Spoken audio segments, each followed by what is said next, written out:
The following is a presentation of the Matt Talk Podcast Network.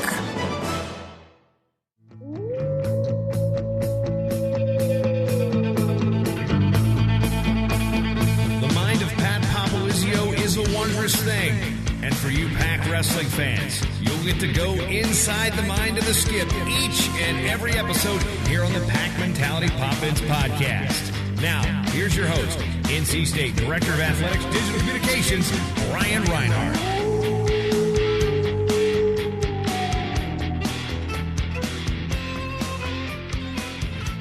Welcome to a brand new episode of the Pac Mentality Pop-Ins podcast. I'm your host, NC State Director of Digital Communications, Brian Reinhardt, and this is a very special episode of the podcast. We are devoting the entire episode to recruiting. And since he has recently done 2 straight podcasts, we're contractually obligated to give Pat Popolizio this episode off. But we went right down the hall, no pun intended, and got another member of the coaching staff. Associate head coach Adam Hall joins us first time on the podcast. Adam, this is your chance to boost our downloads. Welcome to the podcast. Thanks for having me, Brian. You seem pumped. I like it. Yeah. I think it's the first time I've been on here. It is. Believe me, you let me know that this is the first time you've been on here. So glad you could get you. We see your enthusiasm during duels. We hope you're going to bring the enthusiasm to this podcast here. Absolutely. And a little background on Adam first. He joined the Wolfpack Wrestling program in the summer of 2015 following 4 seasons on staff at Columbia. And that was after you wrapped up your international and All-American careers in undergrad at Boise State. And you had the second most wins in school history when you graduated. And not to get too far into the weeds, we're going to stick to recruiting here, but I did want to get your voice on this subject. It's a little bit controversial, but your perspective, it's one that's not heard too often. And of course, we're going to talk about Boise State. You graduated in 2011 and the school discontinued their program 6 years later. And as I said, it was a little bit controversial because Boise State was not only very strong in the Mountain West Conference, but also sending many nationally ranked wrestlers to the NCAAs. And that was back in 2017, but I'm sure it's something you still think about today. And my question to you, what were your thoughts when you first heard of the news? And as an alum of one of the best wrestlers in school history, how hard was it to process the program folding?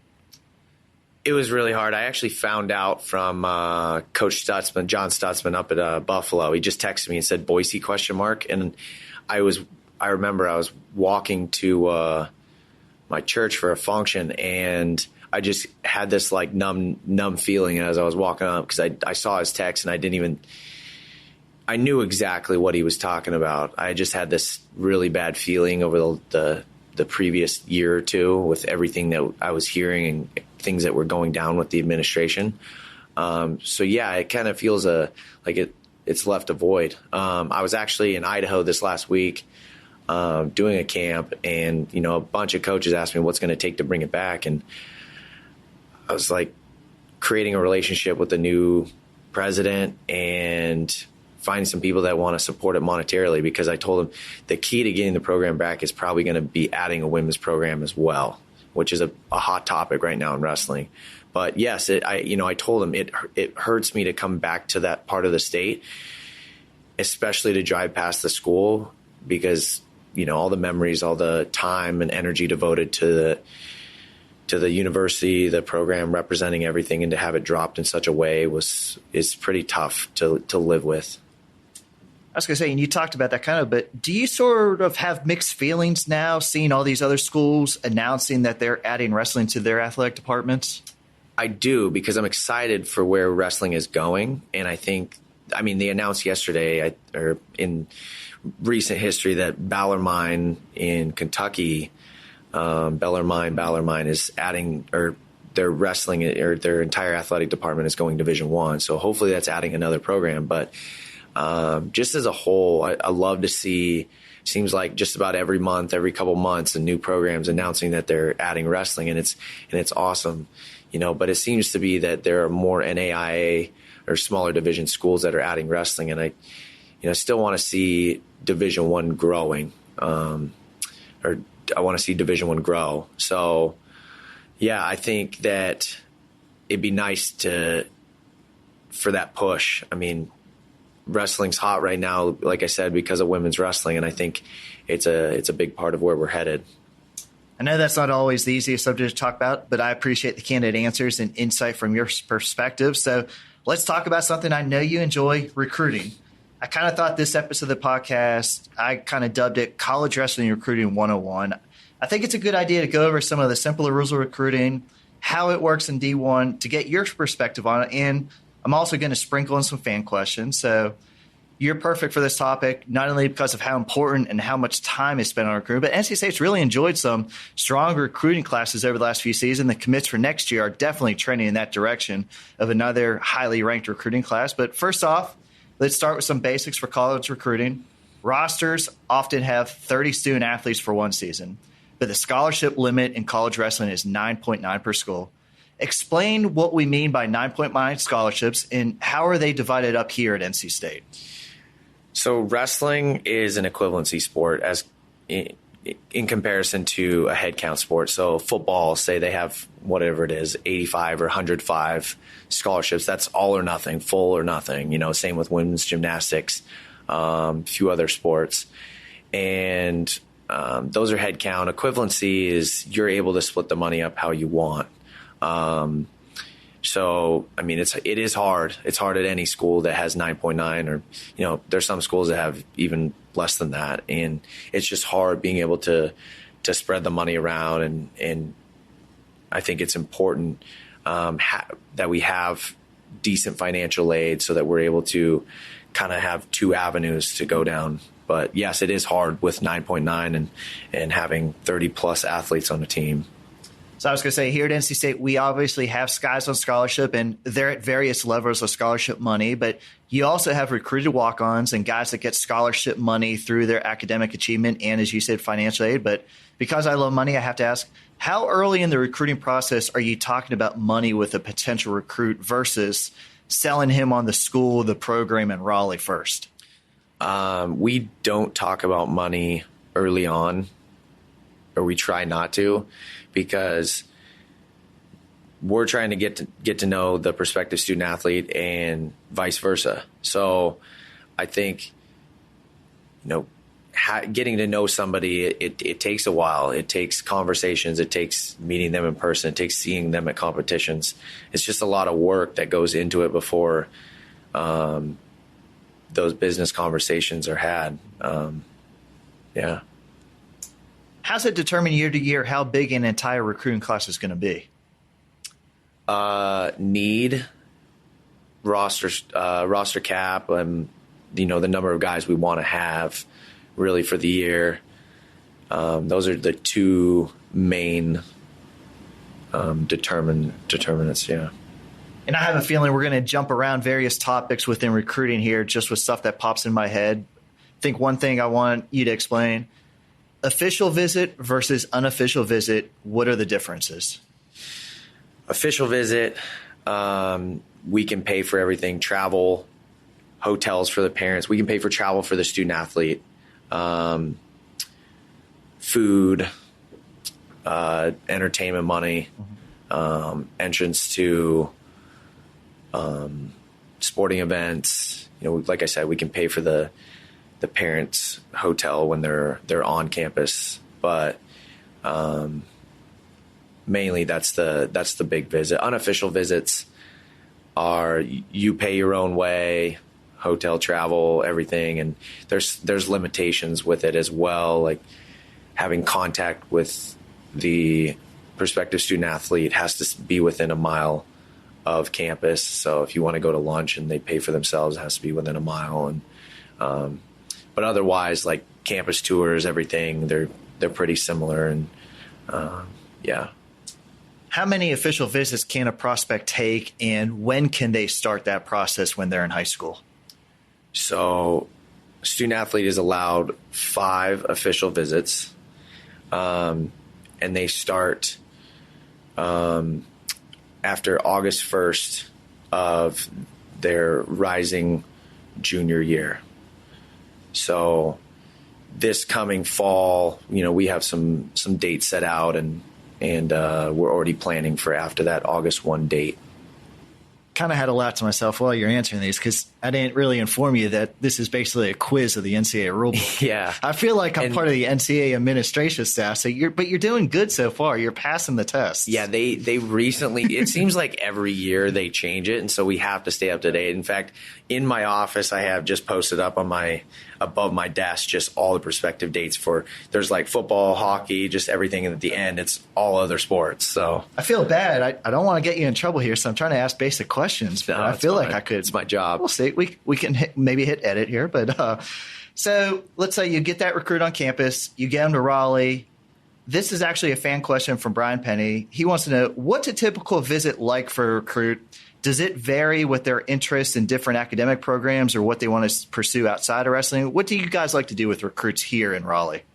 Yeah, that's a great question. I think it all depends on, are there multiple recruits in, or is there just one or two people in on the weekend?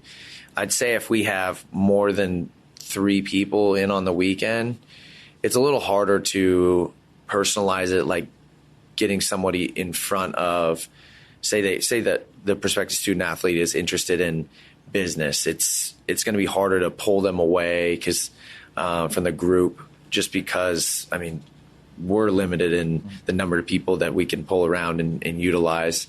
So getting them in front of specific people is harder, but definitely taking them to the specific spots on campus where they're going to be going to school, kind of where they're going to be, their studies are going to be focused. We try to make it as in-depth as possible. And plus it's 48 hours, that they're on campus. So it's pretty limited in that.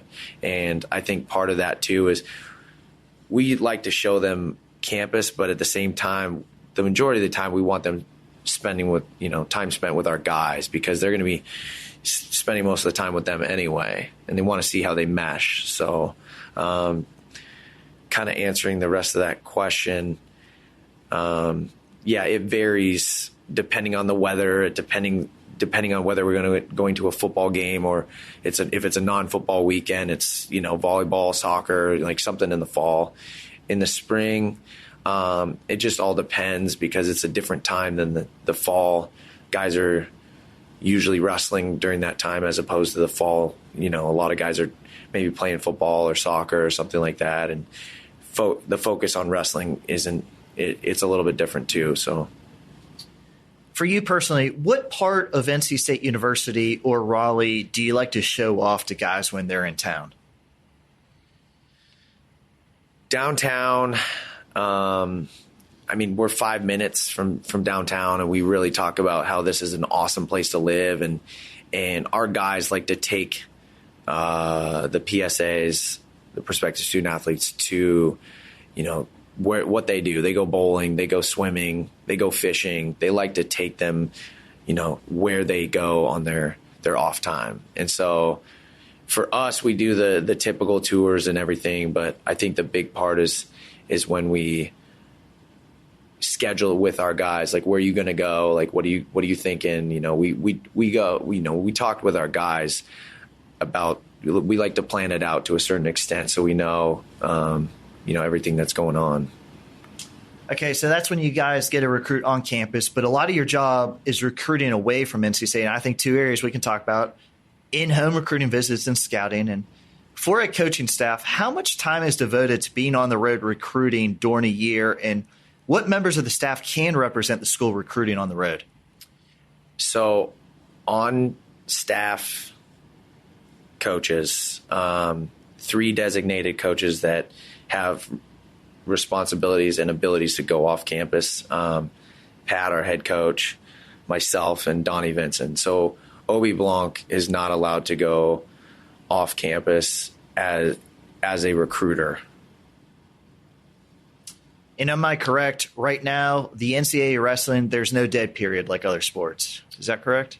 They just instituted 2 dead periods. Okay, well, I didn't update my NCAA book yet. So one is during NCAAs, and one is sometime, I think the end of the summer. I'll have to check on the actual date, but I know they instituted one for the NCAA championships, which I don't necessarily agree with, because, like I was talking with some other coaches, the nobody's recruiting during that time anyway. So I'd like to see a recruiting calendar happen, because our sport, we're very hard working, but we're stubborn. We're allowed to recruit, we're going to recruit. And I don't think it's the best for the longevity of a college coach's career or their well-being. This is pretty self-explanatory, but let's touch on in-home visits. Explain what that means, and are there limits like an official visit on campus? In-home visits, you just schedule it with the prospective student athlete, and you just have to stay within your limitations of contacts and evaluations. You're allowed a certain number of contacts, which is like your in-person contact with them, versus evaluations. You can go to a club or a tournament and just evaluate the recruit from afar. So you just have to stay within those limitations. But really, I think anything more than 1 or 2 times, like actually an intimate setting, like where you're meeting with a recruit, more than that, it's kind of just, I don't know. I don't want to say not necessary, but there are other ways to have contact with the student athlete. So. And another fan question. This one is from NCSU WFBS, and I'm thinking that might be an alias and not his real name, but any interesting behind the scenes stories of life on the road recruiting? You and Pat, travel buddies, who's the coordinator?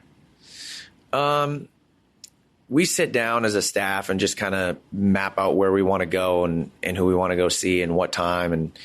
And really it's kind of a piecing the puzzle together, because at the end of the day, we still have to be here taking care of our own team. You know, that's the hard part, is with the balance there. And, you know, we kind of try to space out as much as we can where these PSAs are seeing multiple faces. And I think stories, I think one that caught Pat and I off guard when we were on the road, we were actually seeing Jarrett Trombley, who's now on our team. And, you know, we thought the home visit went pretty well. And then towards the end of it, they kind of just chatted for a minute, and he's like, well, I want to just commit. And we're like kind of taken aback by it, where we're like, man, that's awesome. You know, he's like, I came to campus, saw what I needed to see. And yeah. So I think just that was one of the more bigger surprises that you're just like, it's awesome. Let's run with it. You know, so. Is it hard for coaches, either official visits, in-home? You have a good feeling about the kid, but they're not going to commit right away most of the time. But you're leaving it kind of with a question. How is that for a coach? Do you go home and think about, man, I could have said this different, or we could have taken him here different, or when's he going to let us know? Is that a hard part of coaching and recruiting? Absolutely. I think a lot of coaches take it personal, and I think I've learned from watching my college coach, and also just thinking about putting myself in their shoes, in the PSA's shoes. I always have to remember, at the end of the day, it's their decision. It's not mine. I can do everything in the world, and they still may end up going someplace else, you know, and that's fine if they find someplace that fits them better. And, you know, it's the same thing. I tell guys, if you feel like this is the place for you, let us know. Because, you know, I think the hard part is the waiting, and just, yeah, you know, I don't know when I want to make a decision, or I think down the road. And it's like, I mean, to me, that's like, you still want to go take some visits, that's fine. But I think just express that to a coach, because I'd rather have a kid tell me up front, I'm not interested, or I'm actually going to go someplace else. That's fine, because I actually encourage that, because I'm, you know, just not wasting each other's time. And another part of life on the road, it's in-person scouting. And I think this is one area that's changed an awful lot over the last few years, with so many tournaments now being streamed. But going back to some old school recruiting thoughts, how important is it for you to be at a tournament wearing that NC State shirt, sit in front row, watching prospective recruits in action versus watching them on tape? It's really important, because anybody can sit at home and just say, hey, nice match, bud. But for them to actually see you at their match and, sit there like you're there watching. I think it means a lot to them. I think there's only so much that texting, calling can do. You have to be there. And that's the hard part is the balance. If you're gone, you're away from your guys, you're away from your family, away from the comforts. And so, but that's what I signed up for. So. Question we got from Twitter from Ryan Smith. Do you guys try to recruit a specific style of wrestler, or is that style they wrestled at NC State learned more in the PAC's practice room? I think it's a little bit of both. I think by the time somebody, we get to the point where we're recruiting somebody and they're very interested, they understand what we're about, what our expectations are. And I think that, we joke, like, people ask me on the road, you guys recruit guys that look like they're basketball players or cross-country runners. Very tall. Yeah, and I'm like, Pat really likes those guys, and it kind of fits our style. And but at the end of the day, I think guys who are very aggressive and are guys who are looking to score points, are very offensive. I think that's a big part of it. And then the other side is they get here and they really understand what we're about. We're a little more blue collar in the sense that we have a pretty gritty program, and I think it guys either buy in or they don't. When they get here, and the guys that do take off and really see progress. Now, coming from a PR side of things, I cannot promote or even name a recruit until they sign all the proper paperwork during the signing periods, and that happens in the fall and spring of their senior years of high school. But you guys obviously get commitments from guys much earlier than that. So first, how early are guys trending to now commit, and how much do you still have to recruit a commitment before they've signed? It's a great question, because that was from me. So okay, that was a great question. Yeah, it was a great question. So they just moved back the contact period for rising juniors. It used to be September 1 of their junior year, and now it's June 15th. It actually just started. And so it's hard because they just moved that back, and you're thinking, wow, there's 2 years before this PSA is going to be potentially on campus. And so it's got to be like the tortoise versus the hare. You got to take the tortoise approach, and because we don't believe in rush recruiting. It's never worked for us. Anytime it's happened, it maybe wasn't the right fit, whatever. And I think a big part of it is knowing that and being patient, because I'm not necessarily a patient person, so I have to be reminded and remind myself that, because I get excited about recruiting and about guys who are interested, and so that's that's part of the game. But I know that it's a long time before, and we tell our guys, it doesn't matter whether like early in your junior year or late in your senior year. Like Trent Hidley didn't commit until November of his senior year, and we wanted him to take his visits and see other places to know that this was the place for him. And I think it's the same way. Like, yeah, we're going to have juniors visit, but I think that they need to figure it out for themselves and do their homework. And if this is the place they want to be, we want them to know it. Don't want them to second guess anything. So. You kind of brought up a good point. If you're recruiting these juniors, they're 15, 16, 17 years old. They're going to leave NC State 21, 22, 23. How difficult is it to forecast collegiate weights of these prospective recruits? That's the other point of it, too, is you're 2 years out, and this is like a big formative time of their life, especially like physically. So you try to project, but that's part of the puzzle. That's the double-edged sword of being able to recruit athletes a little bit earlier. And that's just part of the game. And I think trying to figure it out and wait until later is better, so that you don't get burned and they don't get burned. So, and all these websites that cover college wrestling right now, they do rankings. How hard in the recruiting process is it for coaches to ignore high school rankings? Because that's all fans want to focus on. It's really hard, because it's also, I will say this, the rankings are based on a lot of, are result-based, completely result-based. So for us to look and see like, wow, this kid's a top 50 kid. There's a reason he's probably in like Flo's top 50. He's done a lot of big things. And at the end of the day, we tell our guys when they get here, you can just take any rankings, anything from high school and just throw it out the window because everybody's at a clean slate. Because we see it all the time where guys come in, with a chip on their shoulder because they didn't finish high school the way they wanted to, and they end up progressing better or faster than guys who came in with some accomplishments. And I think it just all depends. But I think that when they get here to us, it doesn't matter because it's a clean slate. This is another good question from Ryan Smith, and I'll add a little bit to it. But on this podcast, we talk a lot about the Wolfpack Regional Training Center and our current and former guys competing internationally at tournaments. And NC State's had 4 different wrestlers make a world team in the last 3 summers. But my question, when regards to recruiting right now, is there any international recruiting? And down the road, do you see colleges trying to get internationals to come to the U.S. to compete in folk style? Boy, that's tough. I mean, some schools have been able to do it. American, Campbell, Oklahoma State. There have been a few schools that, Citadel have had some guys come over, and it's hard recruiting, because they're so far away. 2, they have different entrance exams. And 3, just the acclimation. Collegiate wrestling's hard.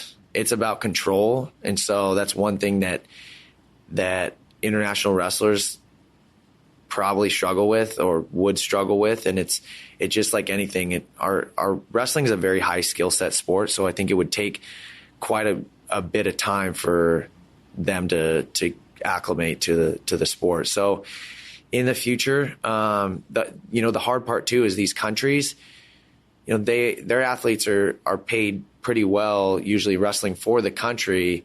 And so it's like, why would I go to the U.S. when I can wrestle for Belarus or Russia or wherever and be paid to do it and go to a world championship or, whatever. And I think that draw is hard, and it'd have to come from, I think, a foreign PSA's interest in your school as opposed to you going out and searching for a needle in a haystack, Adam, we've covered a lot of topics within the recruitment world. We've barely scratched the surface, so I think we can wait and see how many downloads this episode gets and maybe have you on for recruiting round 2. But I appreciate your time in talking about recruiting and how crucial it is to building the program here at NC State. Appreciate you having me on, Brian. I want to thank everybody for listening today. This is your Pack Mentality Pop-Ins podcast covering all things NC State wrestling. Until next time, Wolfpack wrestling fans, go Pack.